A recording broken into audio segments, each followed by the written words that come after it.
All right, guys, let's go over some pen and ink techniques. This will be your evidence of skill building that you will submit in this project or in the assignment submissions folder. So what I'm going to talk to you guys about is a variety of pen and ink techniques to create the illusion of value and three-dimensionality in your evil architecture haunted houses. Stippling, hatching, and cross-hatching, as well as scribbling and random lines, which is down here, and I'll go over that in a minute. Those are your most common techniques. So let's just get started. I'm gonna create a light source. I'm just gonna make sure that I know that my light is coming from the top right on each one of these spheres.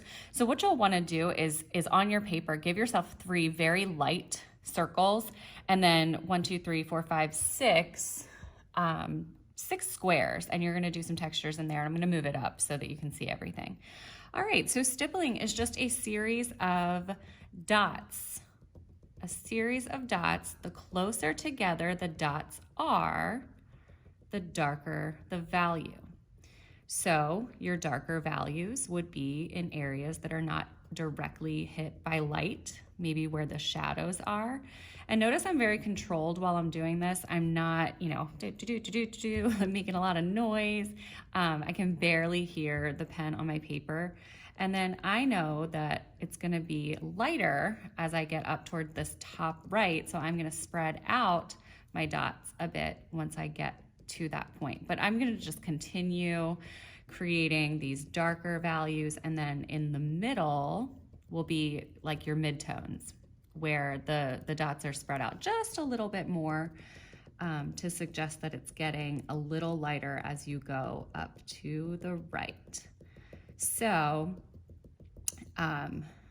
in the interest of time, I will stop here, but you can certainly do a lot more with do a lot more dots to create that really dark area. Okay, so hatching. Hatching is, we've talked about this before with colored pencils. Hatching is the same thing. It is a series of lines going in one direction instead of multiple directions. But these lines can still layer upon one another, and the closer together or the more lines that you have, the darker the value. If you want the value to become a little bit lighter, you will spread out your lines a bit. And where it's the lightest, they're pretty much gonna be non-existent. Okay, so we're not crossing the lines over, they're going in one direction, because cross-hatching is exactly what I was about to do. You are crossing the lines over one another. So I'm gonna get my sphere a little bit more spherical, if that's a word. But yes, you can follow the contours of the circle by kind of curving your cross-hatching lines. That's fine. That's kind of contour hatching, contour cross-hatching.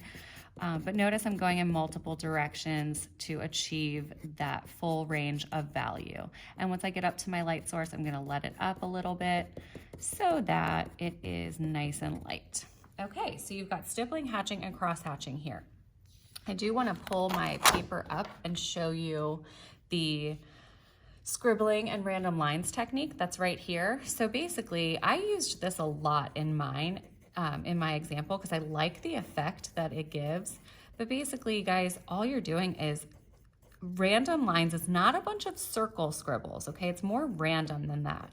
But the closer together those lines are, the darker the value, just like any other technique, any other pen and ink technique, and the farther apart they are, the lighter the value.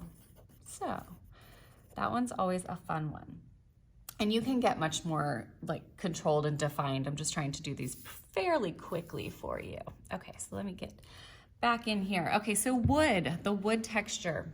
Actually, I'm going to stop this video here and resume.